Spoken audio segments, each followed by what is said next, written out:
તારું નામ શું છે? હે? તારી આંખો કા ધોરી ધોરી? કેટલામાં ભણશો? હે? કેટલામાં ભણશો? આંગણવાડી નથી જતો? દાંત તો કાઢ.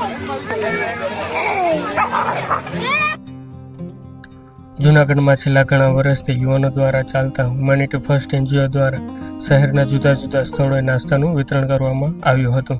દાતા ભૌતિકભાઈ પટેલના સહયોગથી નરસિંહ મહેતાના ચોરાની સામેની ગલીમાં આવેલ જૂનાગઢ મ્યુનિસિપલ કોર્પોરેશન દ્વારા સંચાલિત ઘર વિહોણા માટે એક આશ્રયગૃહ, સુખના ચોક પાસે આવેલ સત્યમ સેવા યુવક મંડળ દ્વારા સંચાલિત શહેરી ઘર વિહોણા મહિલા તથા બાળકો માટેનું આશ્રયસ્થાન તથા જૂનાગઢના બીજા અન્ય ઝૂંપડપટ્ટીવાળા વિસ્તારોમાં જઈ અને હળવા નાસ્તાનું વિતરણ કરવામાં આવ્યું હતું.